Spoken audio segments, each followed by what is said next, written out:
こんばんは。ちょっと待って。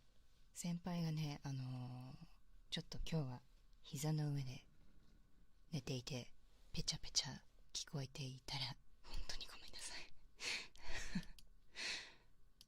多分、そのうち寝ると思うんだけど、最初の方ちょっとペチャペチャ、なんか、口を舐めてるかもしれない。Good evening, good evening. Welcome, welcome. Hold on one second. そうね、今日はね、英語の朗読をするんだけど、お姉様はね、日本語は噛むけど、英語そこまで噛まないと思うんだけど、読むのがね、ちょっと、初めての文章になるから、どうなんだろうという感じかな。わかんない。難しい言葉とかあったら、なんじゃこれってなるかもしんないけど、なるべくね、滑らかに読むようにします。Now, is there something you guys want to hear? Is there like a specific story you'd want to listen to tonight? 先輩、こんばんは、こんばんは。Yeah, 先輩。Sorry, you'll hear her licking time to time. She's on my lap right now. Rina is streaming. Yeah. Hello, Ri. Hello, hello. Welcome, welcome. 今日来てくれてありがとうございます。I don't know. I was looking at these stories. And then I just came across like the Hans Christian Andersen fairy tales. And I was like, oh, maybe we can go for this. I've never read it in English because I don't know why, but potentially we can go for this. ね。なんか英語で聞きたい童話とかそういうのあったりする？あの話をこの英語の朗読で聞いてみたいとか。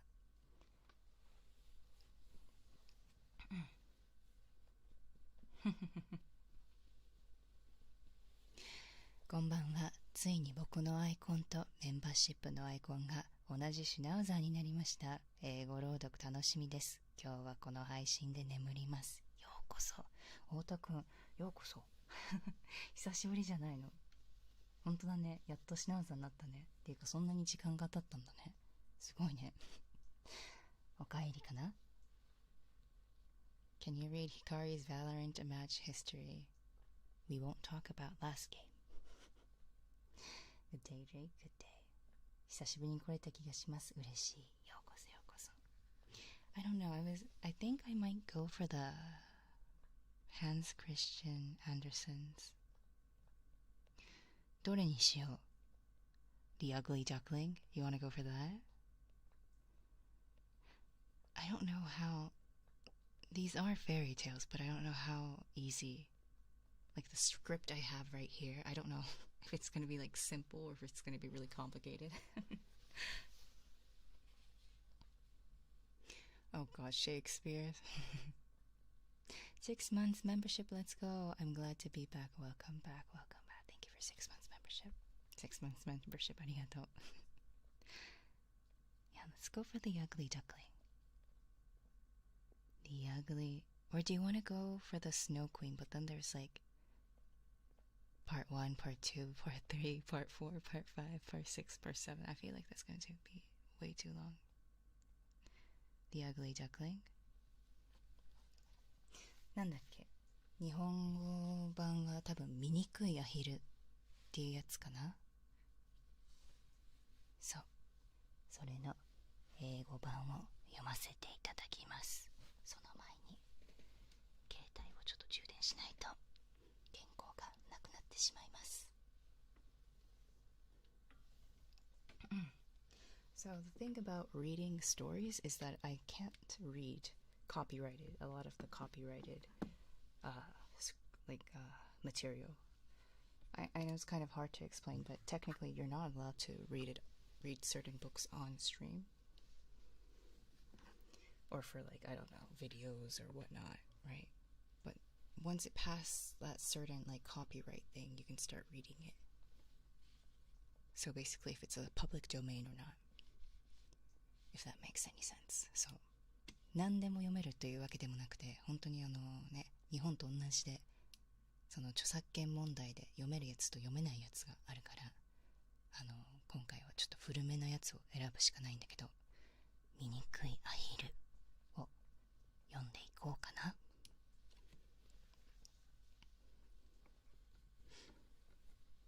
OK。Ooh. The ugly duckling. It was beautiful in the country. It was summertime. The wheat was yellow. The oats were green. The hay was stacked up in the green meadows, and the stork paraded about on his long red legs, discoursing in Egyptian, which language he had learned from his mother. The fields and meadows were skirted by thick woods, and a deep lake lay in the midst of the woods. Yes, it was indeed beautiful in the country.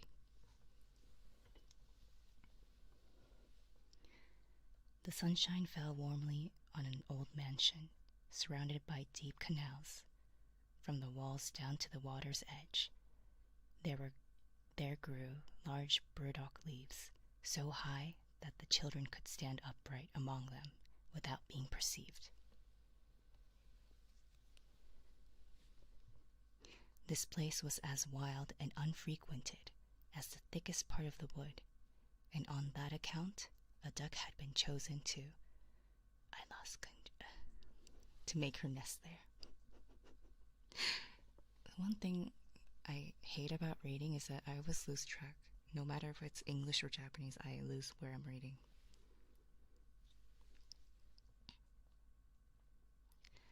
Yes, okay. She was sitting on her eggs, but the pleasure she had felt at first was almost gone, because she had been there for so long and had so few visitors, and for the other ducks preferred swimming on the canals to sitting among the burdock leaves gossiping with her. At last, the eggs cracked one another. Tick, tick. All the eggs were alive, and one little head after another appeared. Quack, quack, said the duck, and all got up as well as they could, and they peeped about from under the green leaves, and as green is good for the eyes, their mother let them look as long as they pleased. Can I also mention that how this thing is supposed to be kind of easy for small kids, but it's kind of not.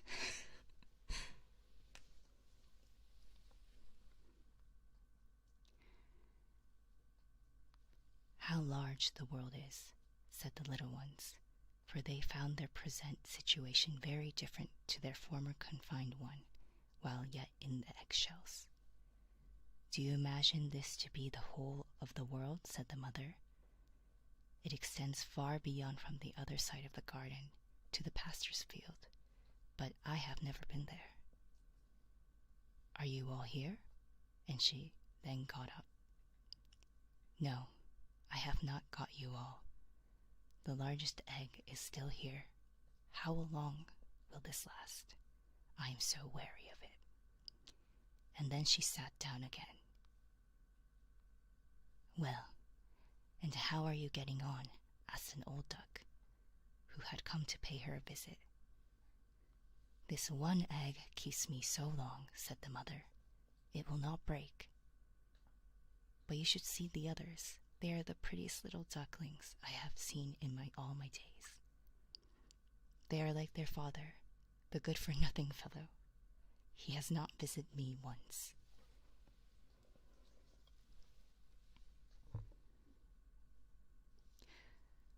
Let me see the egg that will not break, said the old duck.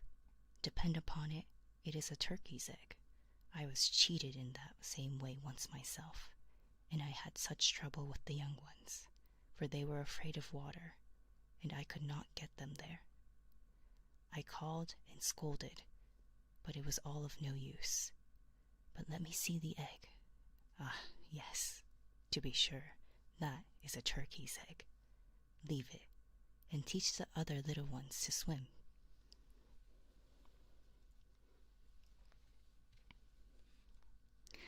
I will sit on it a little longer, said the duck. I have been sitting so long that I may as well spend the harvest here. It is no business of mine, said the old duck, and away she waddled.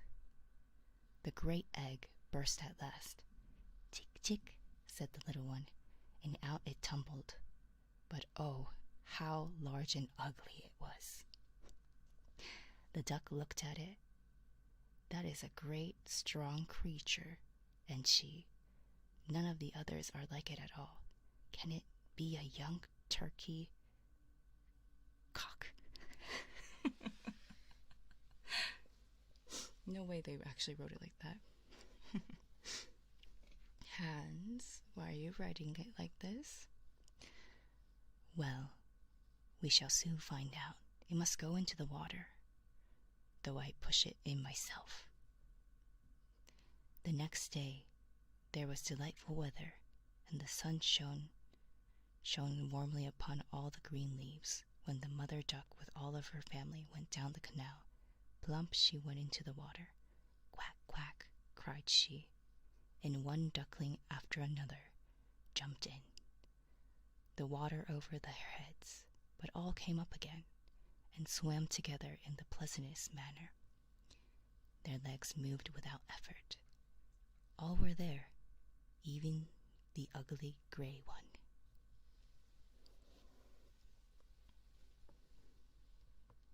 No, it is not a turkey, said the old duck.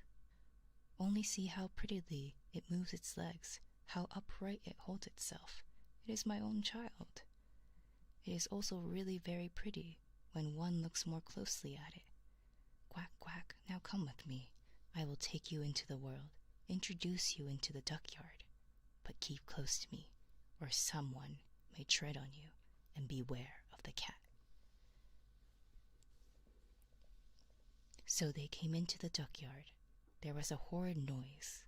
Two families were quarreling about the remains of an eel, which in the end was secured by the cat. See, my children, such is the way of the world, said the mother duck, wiping her beak, for she too was fond of roasted eels. Now use your legs, said she. Keep together and bow to the old duck you see in the yonder. She is the most distinguished of all the fowls present, and is the Spanish blood which accounts for her dignified appearance and manners. And look, she has a red rag on her leg. That is considered extremely handsome, and is the greatest distinction a duck could have. Don't turn your feet inwards. A well-educated duckling always keeps his legs far apart, like his father and mother. Just so. Look, now bow your necks and say quack.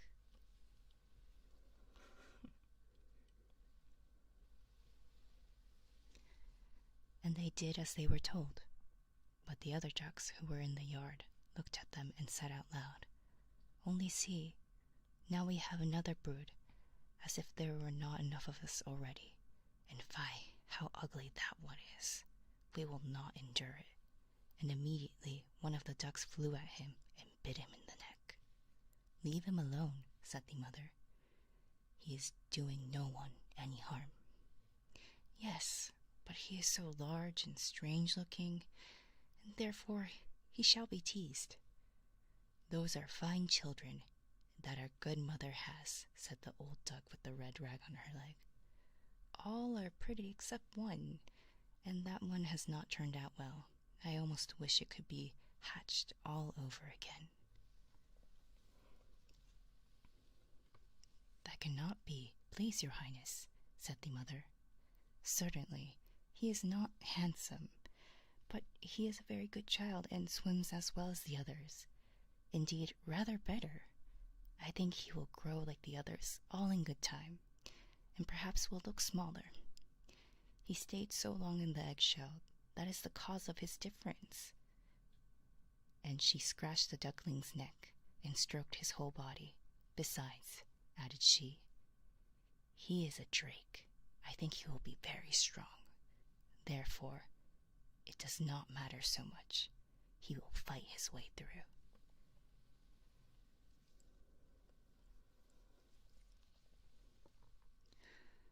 The other ducks are very pretty, said the old duck. Pray make yourselves at home, and if you find an eel's head, you can bring it to me. And accordingly they made themselves at home. But the poor little duckling, who had come last out of its eggshell, and who was ugly, was bitten, pecked, and teased by both ducks and hens. It is so large, they all said, and the turkey cock, who had come into the world with spurs on, and therefore fancied he was an emperor, puffed himself up like a ship in a full sail, and marched up to the duckling quite red with passion. The poor little thing scarcely knew what to do. He was quite distressed, because he was so ugly, and because he was the jest of the poultry yard.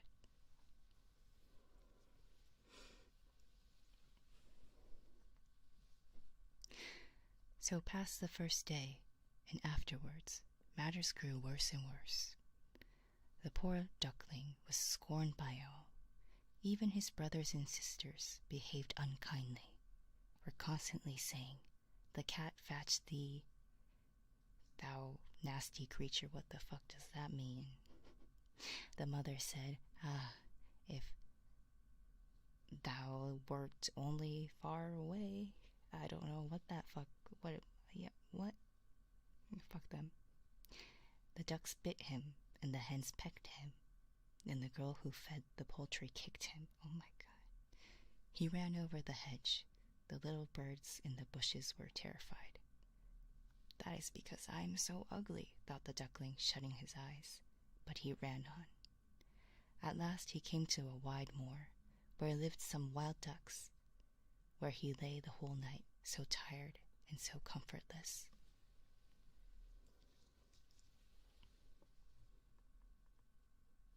In the morning, the wild ducks flew up and perceived their new companion. "Pray, who are you?" asked they. And our little duckling turned himself in all directions and greeted them as politely as possible. "You are really uncommonly ugly," said the wild ducks. "However, that does not matter to us, provided you do not marry into our families." Poor thing. He had never thought of marrying. He only begged permission to lie among the reeds and drink the water of the moor. There he lay for 2 whole days. On the 3rd day came 2 wild geese, or rather ganders, who had not been long out of their eggshells, which accounts for their impertinence.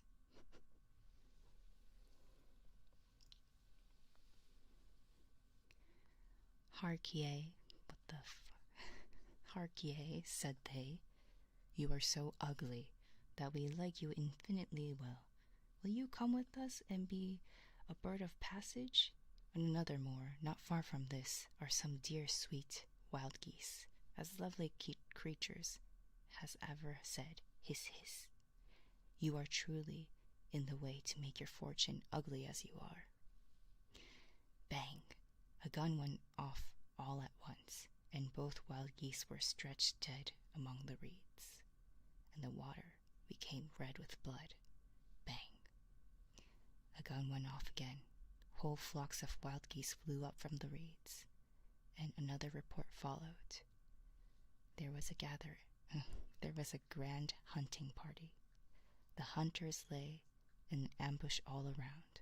Some were even sitting in trees, whose huge branches stretched far over the moor. The blue smoke rose from the thick trees like a mist, and was dispersed as it fell over the water. The hounds splashed around in the mud, and the reeds rushes bent all in directions. What the fuck am I reading? The reeds and rushes bent in all directions.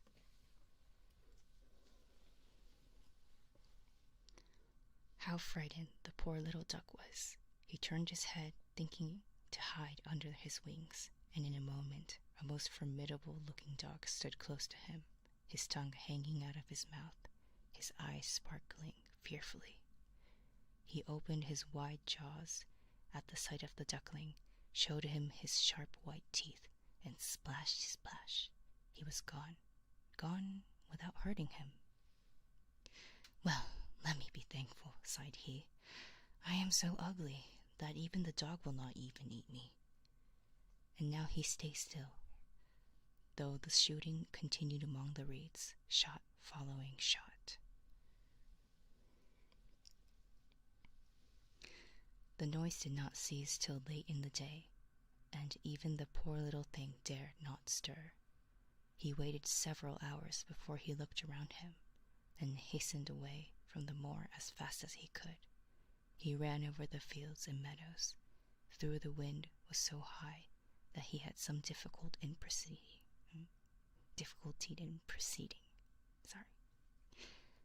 Towards evening he reached a wretched little hut, so wretched that it knew not on which side to fall, and therefore remained standing. The wind blew violently, so that our poor little duckling was obliged to support himself on his tail in order to stand against it. But it became worse and worse. He remarked that the door had lost one of its hinges and hung up so awry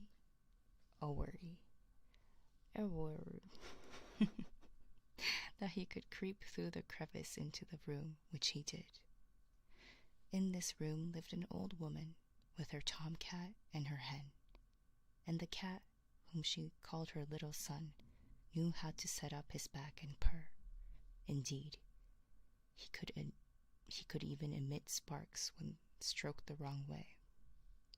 The hen had very short legs, and therefore was called Cock-Coo Short Legs. Yes, she laid very good eggs, and the old woman loved her as her own child. The next morning, the new guest was perceived. The cat began to meow, and the hen began to cackle.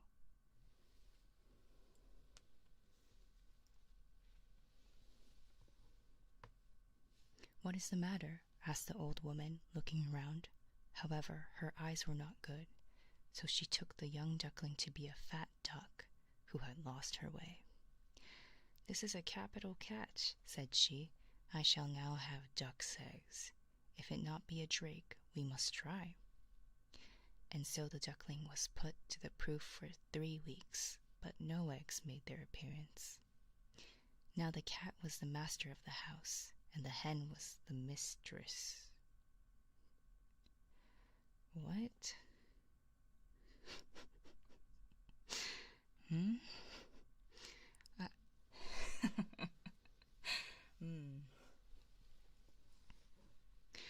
Okay. Now the cat was the master of the house, and the hen was the mistress. And they used to always say, "we and the world," for they imagined themselves to be only half of the world, but also by far the better half. The duckling thought it was possible to be of different opinion, but that the hen will not allow. "Can you lay eggs?" asked she. "No." "Well then, hold your tongue." And the cat said, "Can you set up your back? Can you purr?" "No." "Well then, you should have no opinion when reasonable persons are speaking." So the duckling sat in a corner and was in very bad humor. However, he happened to think of fresh air and bright sunshine, and these thoughts gave him such strong desire to swim again that he could not. Oh my god, my dog is moving. Hold on. ちょっと待って。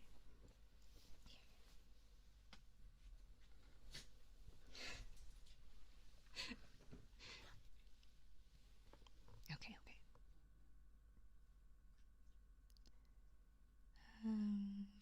And these thoughts gave him such strong desire to swim again, and he could not help telling it to the hen. "What ails you?" said the hen. "You have nothing to do, and therefore brood over these fancies. Either lay eggs or purr, then you will forget them." "But it is so delicious to swim," said the duckling. "So delicious when the water closes over your head and you plunge to the bottom." "Well, that is a queer sort of a pleasure," said the hen. "I think you must be crazy. Not to speak of myself, ask the cat. He is the most sensible animal I know. Whether he would like to swim or plunge to the bottom of the water, ask our mistress, the old woman. There is no one in the world wiser than she. Do you think she would take pleasure in swimming and waters closing overhead?" "You do not understand me," said the duckling. "What? We do not understand you. So you think yourself wiser than the cat, the old woman? Not to speak of myself."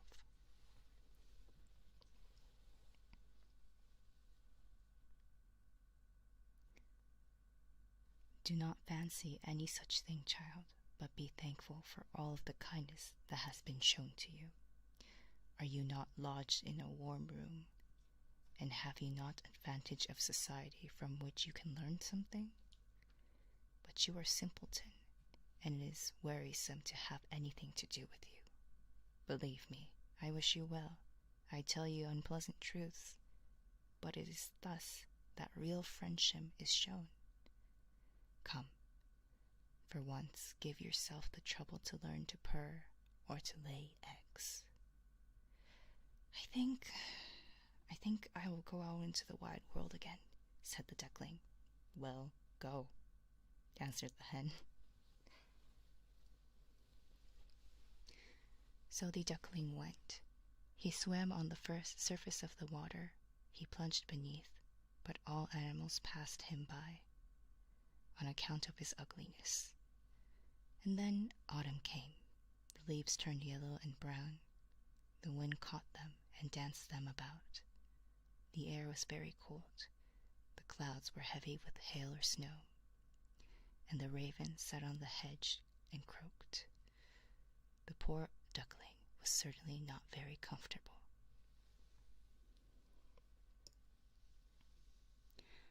One evening, just as the sun was setting with unusual brilliancy, a flock of large beautiful birds rose from the brushwood.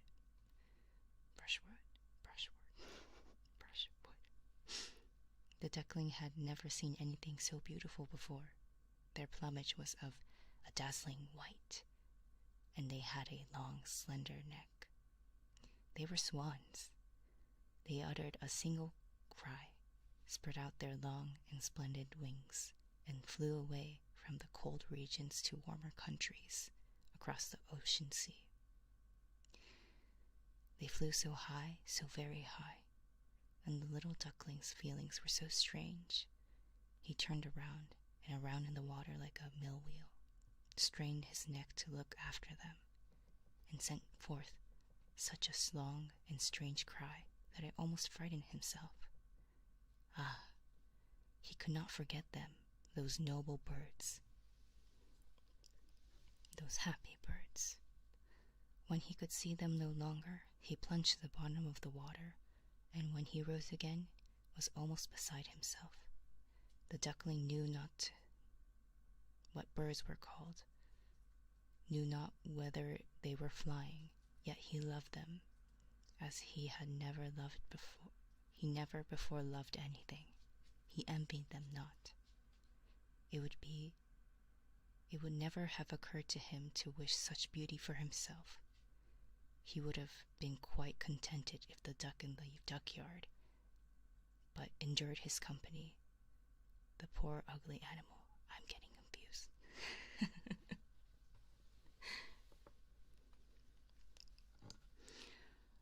And the winter was so cold, so cold. The duckling was obliged to swim round and round in the water to keep it from freezing. But every night, the opening in which he swam became smaller and smaller. It froze so that the crust of the ice crackled. The duckling was obliged to make good use of his legs to prevent water from freezing entirely. At last, wearied out, he lay stiff and cold in the ice. Early in the morning, there passed by a peasant who saw him, broke the ice in pieces with his wooden shoe, and brought him home to his wife. He now revived. The children would have played with him, but our duckling thought they wished to tease him, and in his terror jumped into the milk pail so that the milk was spilled about the room. The good woman screamed and clapped her hands. He flew thence into the pan where the butter was kept, and thence into the meal barrel, and flew out again, and then how strange he looked.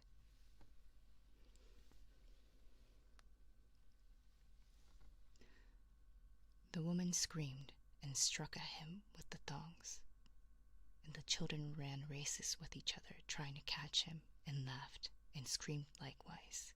It was well for him that the door stood open. He jumped out among the bushes into the new fallen snow. He lay there as in a dream. But it would be too melancholy to relate to all trouble and misery that he was obliged to suffer during the severity of the winter.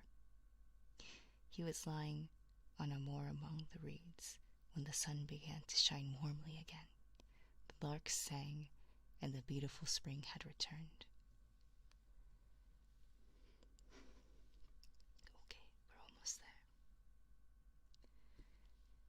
And once more he shook his wings. They were stronger than formerly, and bore him forwards quickly, and before he was well aware of it, he was in a large garden where the apple trees stood in the full bloom, and where the blah blah blah, I cannot read that word, blah blah blah, sent forth their fragrance, and hung from their long tree branches down into the winding canal. Oh, everything was so lovely, so full of freshness of spring. And out the thicket came 3 beautiful white swans. They displayed their feathers so proudly, and swam up so lightly, so lightly. The duckling knew those glorious creatures, and was seized with a strange melancholy. "I will fly to them, those kingly birds," said he. "They will kill me, because I, ugly as I am, have presumed to approach them. But it matters not. Better to be killed by them than to be eaten by ducks, or pecked by hens, kicked by a girl who feeds poultry, and to have to suffer during the winter." He flew into the water and swam towards the beautiful creatures. They saw him and shot forward to greet him. "Only kill me," said the poor animal, and he bowed his head low, expecting death. But what did he see in the water? He saw beneath him his own form, no longer that of a plump, ugly gray bird. It was that of a swan.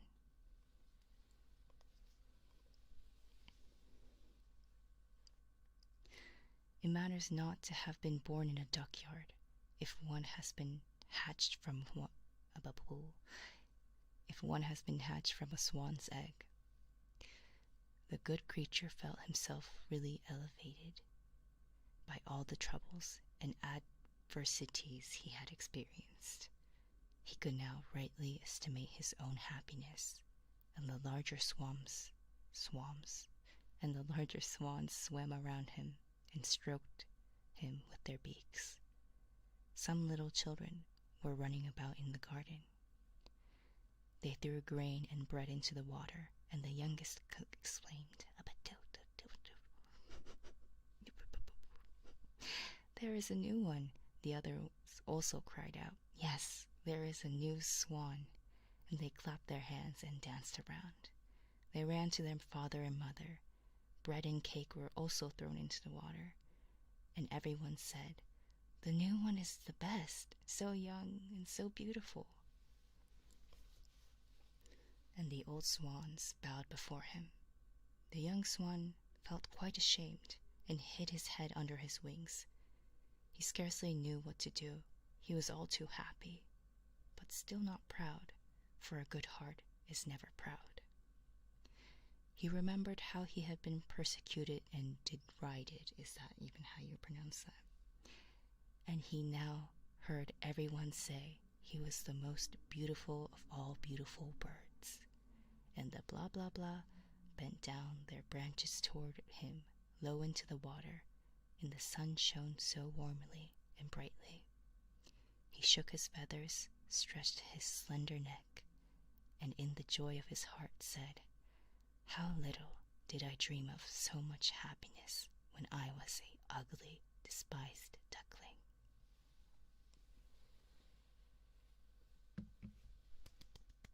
That's it. Oh, that was a whole ride of me trying to figure out Old English and some, I don't know, flower names that I have no idea what they are.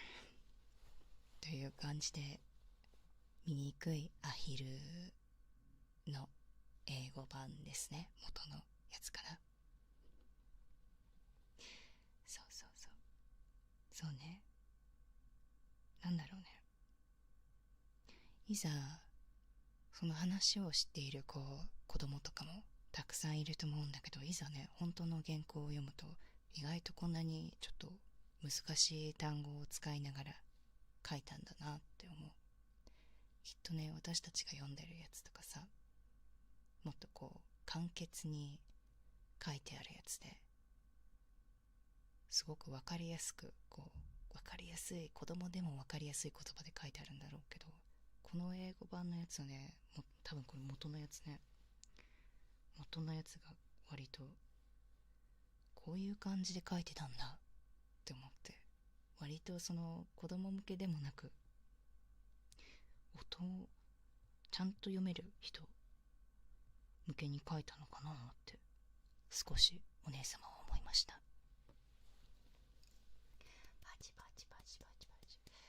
Is there another story you would like me to read? なんか次に読みたいやつある？お姉様、これひとまずこれ読みたいなと思って選んだんだけど。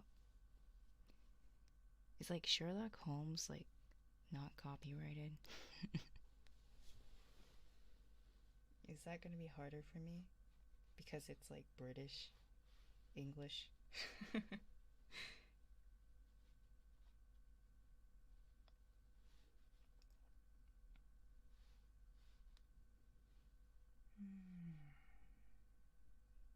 Gutenberg. So everything is from Project Gutenberg, by the way.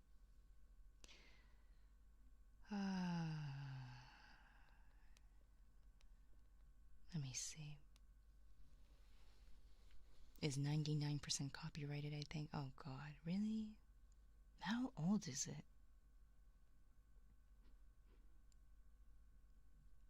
Very sad. Well then, I guess we'll just have to keep on going with Hans' stories here with his interesting choice of words. Let me find it again. Hans Christian.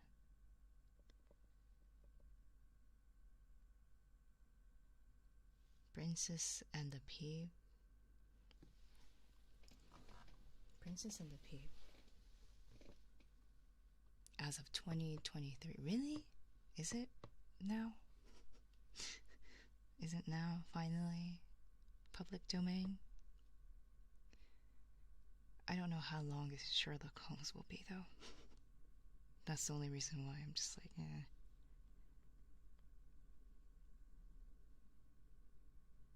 フランダーズの犬って読めたりするのかな？著作権フリーかどうか。どこで見れるんだろう。日本のあれで分かりやすいのは多分ね、青空文庫というサイトがあるんだけど、そこに大体あるものはOK だと思うよ。でもね、元のあれはね、フランダースに行って日本じゃないよね、元は。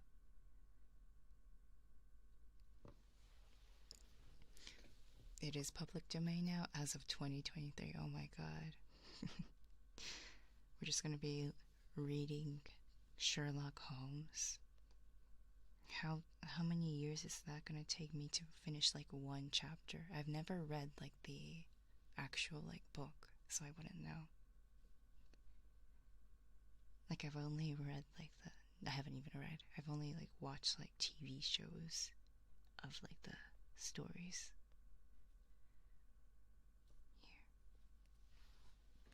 Because if it's like one chapter, 2 chapters, 3 chapters, 5 chapters to like finally finish one story, I feel like we're gonna have a problem here.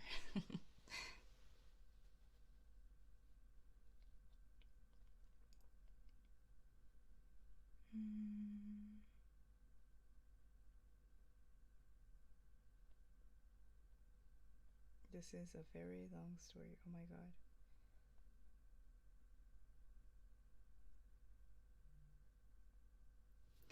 Well, we have a very short story by Hans Christian Andersen again, and I've never heard of this one because maybe I know the Japanese title, but I don't know the English one maybe, but it's called The Naughty Boy.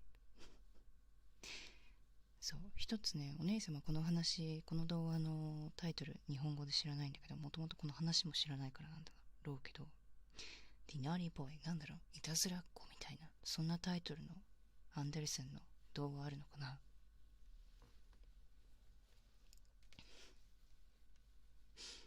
The case book of Sherlock Holmes is a series of short stories, but I don't know what short means in that context exactly. Right? Like short could mean many different things.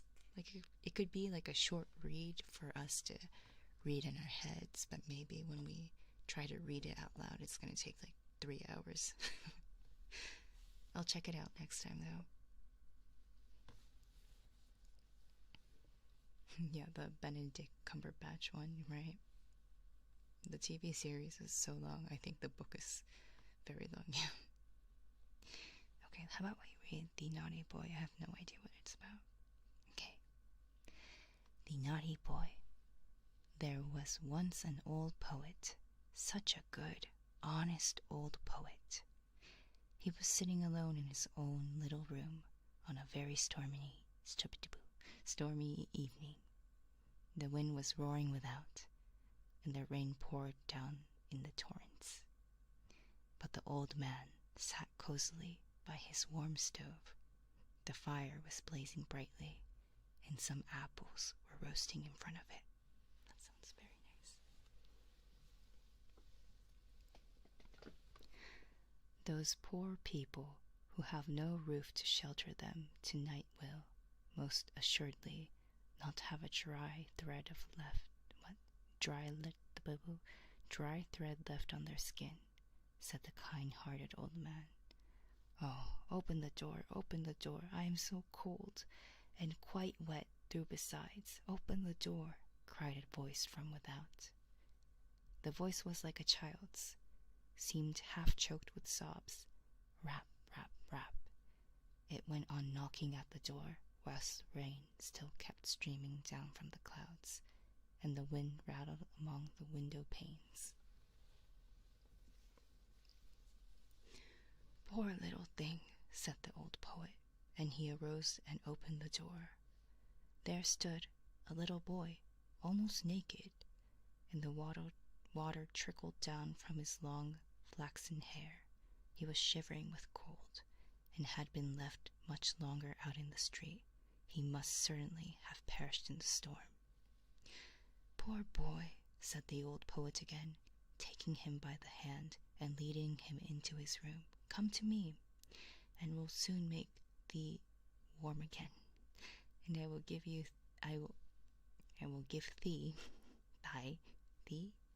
some wine and some roasted apples for thy supper, my pretty child.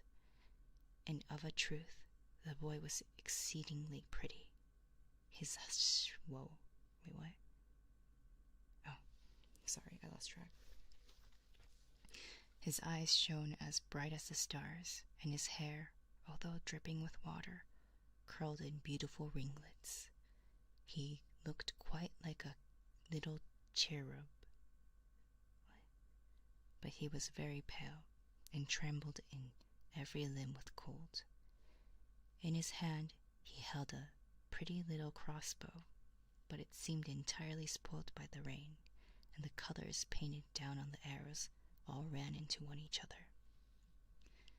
The old poet sat down again beside the stove and took the little boy in his lap.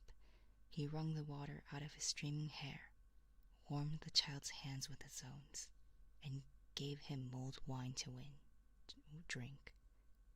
Mulled? What is mulled wine?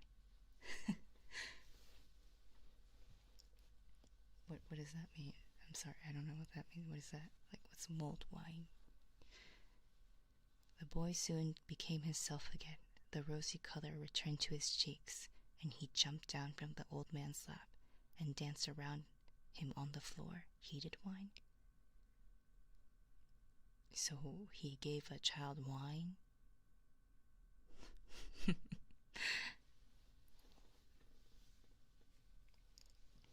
Thou art a merry fellow, said the poet. Thou must tell thy name. They call me Cupid, replied the boy. Don't you know me? There lies my bow. Ah, you can't think how capitally I can't shoot. See, the weather is fine again now. The moon is shining bright. But thy bow is spoilt, said the old man. That would be a sad disaster indeed, remarked the boy, as he took the bow in his hand and examined it closely. Oh, it is quite dry by this time, and is not a bit damaged, and the string, too, is quite strong enough, I think. However, I may as well try it. He then drew his bow and placed an arrow before the string and took his aim, and shot direct into the old poet's heart.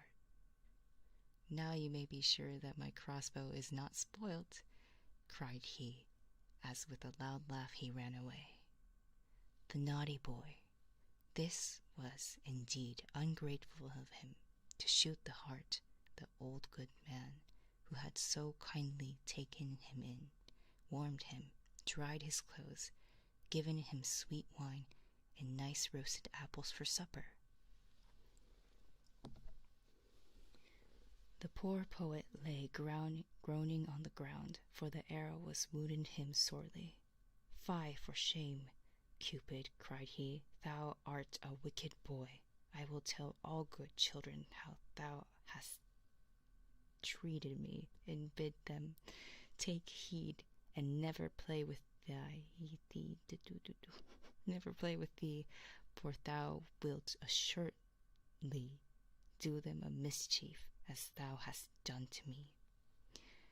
All the good boys and girls to whom he related this story were on their guard against the wicked boy, Cupid. But notwithstanding, he made fools of them again and again. He is terribly so cunning. When the students are returning home from lecture, he walks by their side, dressed in a black gown, and with a book under his arm. They take him to be a fellow student, and so they suffer him to walk arm in arm with them, just as if he were one of their intimate friends. But whilst they are thus familiar with him, all of a sudden he thrusts his arrows into their bosoms. Even when young girls are going to church, he will follow and watch for his opportunity. He is always waylagging. He is always waylaying people. Yeah, guys, stop waylaying me. I don't know what that means, but stop waylaying me. In the theater, he sits in the great chandelier and kindles such a bright, hot flame. Men fancy it a lamp, but they are soon undeceived. He wanders about in the royal gardens and all the public walks, making mischief everywhere. Nay, once he shot thy father and mother to the heart. Only ask them, dear child, and they will certainly tell thee all about it. In fine, this fellow, this Cupid, is a very wicked boy. Do not play with him. He waylays everybody, boys and girls, youths and maidens, men and women, rich and poor, old and young. Only think of this. He once shot an arrow into thy good old grandmother's heart. It happened a long time ago, and she recovered from the wound, but will never forget him. Depend upon it. Fie for shame, wicked Cupid. Is he not a mischievous boy? Beware of him. Beware of him, dear child. And that's the end of the story. That's the end of the story. それで話は完結します。これ短いなと思ってたんだけど、本当にこういう終わり方なんだと思って。What the hell was that? I wanted to ask you guys, what did you guys think? I was confused. I was like, okay, maybe there's a deeper meaning, behind it. Maybe it's trying to say that the, Cupid's arrow is just kind of whack, doing like mischievous things to, I don't know, everybody. It doesn't matter your age or gender or whatnot. The Cupid just gets you, maybe. Waylaying. Stop waylaying me. What is waylaying me? Can I please look that up? Waylay definition.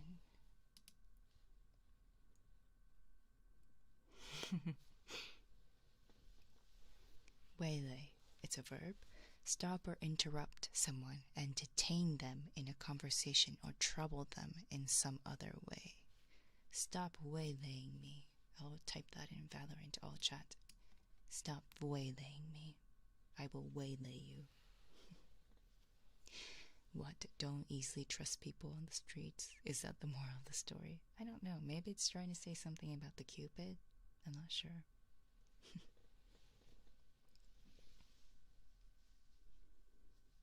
Get waylaid, fool. Oh god. Oh god, oh god. Yeah, well, that was the story of the naughty boy. ね。結局何が言いたかったんだろうっていうお話だけど、まあ、なんだろうね、キューピッドっていたずら好きだよねっていう話なのかもしれない。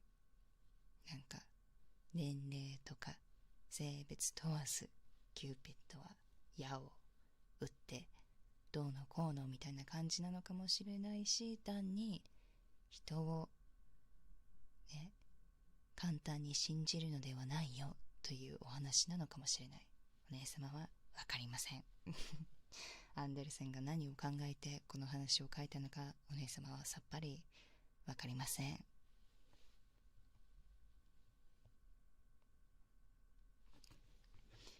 I wanna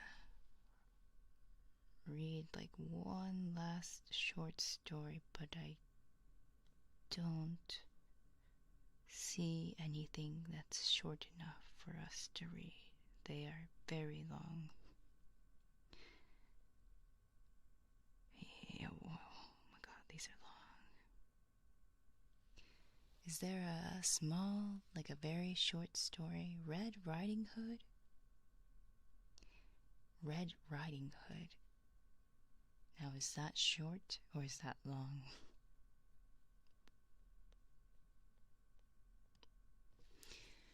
Tashikani, Red Riding Hood. Let me see. Red Riding Hood.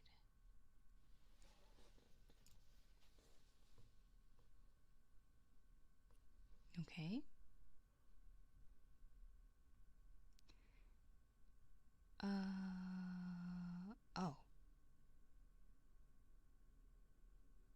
Oh, this is very wrong. Not wrong. Very short. I'm so sorry. I'm getting tired, I think. But this is very short and it's very easy to read. Let's go. なんだっけ。なんだっけ、なんか赤ずきんちゃんだっけ、なんて言うんだっけ、日本語版。そういう感じだった気がするけど。The Little Red Riding Hood. Okay. There was once a sweet little maid who lived with her father and mother in a pretty little cottage at the edge of the village. At the further end of the wood was a very pretty cottage, and in it lived her grandmother. Everybody loved this little girl. Her grandmother perhaps loved her most of all, and gave her a great many of pretty things. Once she gave her a red cloak. Wait, I can't read anymore. Let's try again. Her grandmother perhaps loved her most of all, and gave her a great many pretty things. Once she gave her a red cloak with a hood, which she always wore, so people called her Little Red Riding Hood. One morning, Little Red Riding Hood's mother said, "Put on your things and go to see your grandmother. She has been ill. Take along this basket for her. I have put it in eggs, butter, cake, and other dainties. It was a bright and sunny morning. Red Riding Hood was so happy that at first she wanted to dance through the wood. All of her grew pretty wildflowers, which she loved so well, and stopped to pick a bunch for her grandmother. Little Red Riding Hood. Do we have to keep on saying Little Red Riding? Red Riding Hood wandered from her path and was stooping to pick a flower from behind. When from behind her a gruff voice said, "Good morning, Little Red Riding Hood." Little Red Riding Hood turned around and saw a great big wolf, but Little Red Riding Hood did not know what a wicked beast the wolf was, so she was not afraid. "What do you have in the basket, Little Red Riding Hood?" "Eggs and butters and cake for Grandma." It does not say that, but I said that. "Where are you going with them, Little Red Riding Hood?" "I am going to my grandmother, who is ill, Mr. Wolf." "Where does your grandmother live, Little Red Riding Hood?" "Along that path, past the wild rose bushes, then through the gate at the end of the wood, Mr. Wolf." Then Mr. Wolf again said, "Good morning," and set off, and Little Red Riding Hood again went in search of wildflowers. At last he reached the porch covered with flowers and knocked at the door of the cottage. "Who is there?" called the grandmother. "Little Red Riding Hood," said the wicked wolf. "Press the latch, open the door, and walk in," said the grandmother.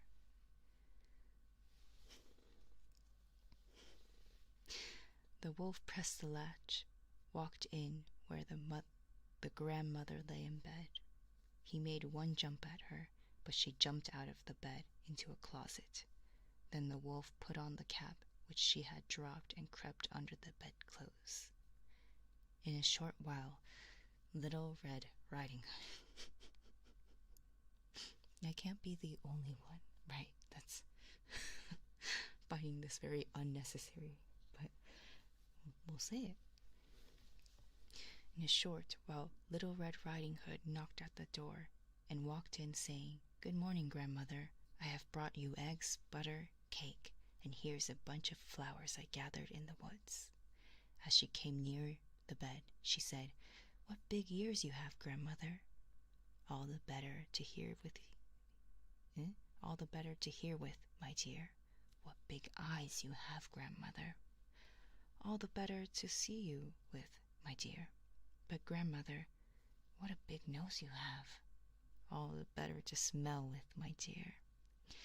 "But grandmother, what a big mouth you have." "All the better to eat you up with, my dear," he said as he sprang at Little Red Riding Hood. Just at that moment, Little Red Riding Hood's father was passing the cottage and heard her scream. He rushed in with his axe, chopped off Mr. Wolf's head. Okay, everybody was happy that Little Red Riding Hood had escaped from the wolf. Then Little Red Riding Hood's father carried her home and they lived happily ever after. I have never heard of this version of Little Red Riding Hood. I had no idea that there was even a version like this. So the version I know is that the wolf eats the grandmother and the wolf ends up eating the girl as well, and then there's this hunter that just comes by and notices something strange, and then what he does is I don't know how, but he defeats the wolf, I think, and he opens up the wolf's stomach, and then for some reason the girl and the grandma are still alive in his stomach, so they live happily ever after. The end is the version I know. I have never heard anything of her dad saving the Little Red Riding Hood. Right? I've never heard of this version. I'm like, what is going on? Like, Little Red Riding Hood's father? I didn't even know he existed in the story. But thank you, I guess, because the story is now shorter for me, and it just perfect for me to end this stream, I guess. And to think The Wolf Among Us is based on a bunch of children books, including Red Riding Hood. The Wolf Among Us is a very good game. I miss it. Isn't like the part 2 coming out sometime, or did it come out? It's coming out soon, yeah? It's been so long that I forgot which version I grew up with when I was younger. Yeah, I don't know. I feel like some people know like different versions of one story. What about the grandma? That's a very good question. It does not say anything about the grandma. I hope she's found in the closet, because I don't know. She went into the closet and everybody just forgot about her grandma.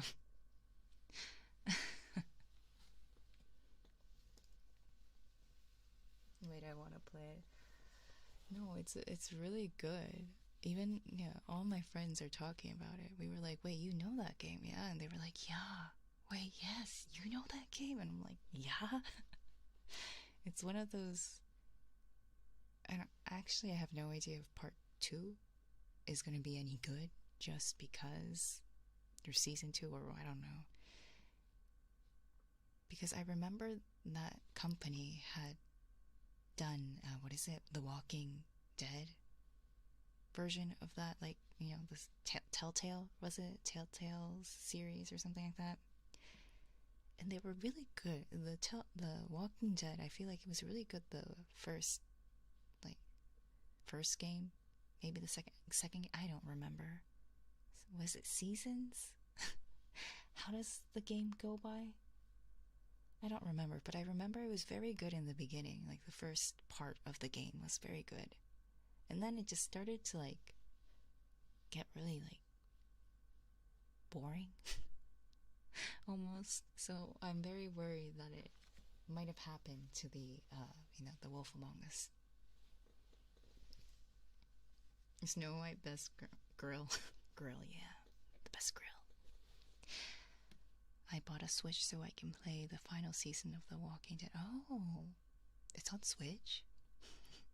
I don't know, I just remember The Walking Dead was a while back. Yes. The wolf was even able to blow down houses. That's the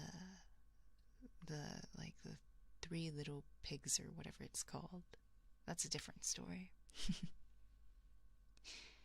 I thought The Wolf Among Us 2 is not happening when I heard Telltale was shutting down. Did Wolf Among Us 2 come out already? And none of us have been just talking about it? Did it come out? Did we all just get hyped over the announcement and just forget about it? Did it... Oh, okay.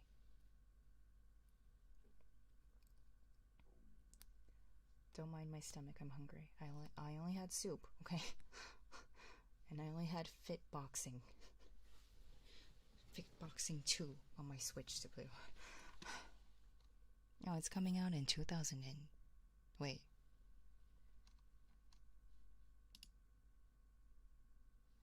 The game was set to be released in 2003, but on March 1st, 2003, Telltale announced the game would be delayed to 2004.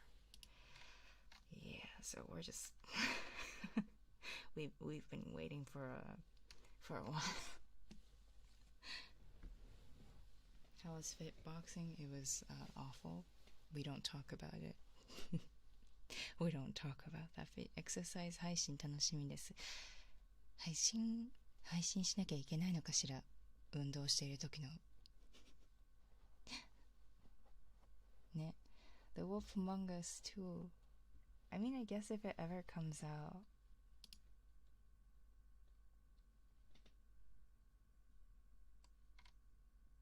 Actually, I don't even remember the story, to be honest.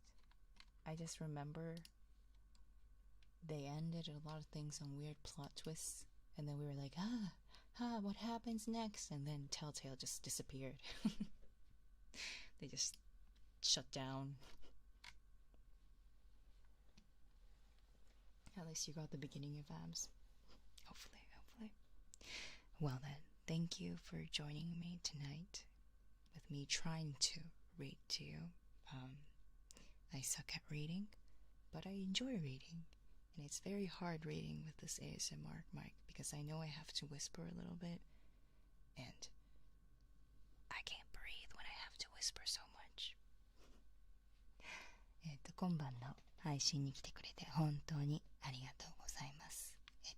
英語もわからないという子でも今日のちょっとたどたどしい合ってるその言葉たどたどしいところもあったんだけど英語の朗読聞いてちょっとね落ち着くというか眠くなったらとかあったらすごく嬉しいです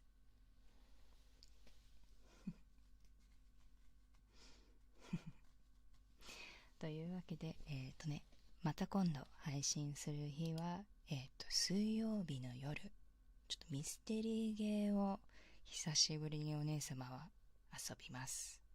Yes, I will be back streaming on Wednesday night, 8 p.m. JST. I will be playing a mystery game that's revolved around listening to past voices. So we don't have to read. We get to just listen to past voices and then we solve the mystery. I don't know if we're going to be good at that, but we'll try. Thank you for coming. So I will see you guys again on Wednesday. また水曜日の夜会いましょう。お腹空いたからお姉様を我慢してちょっとなんかするわ。バイバイ。Good night.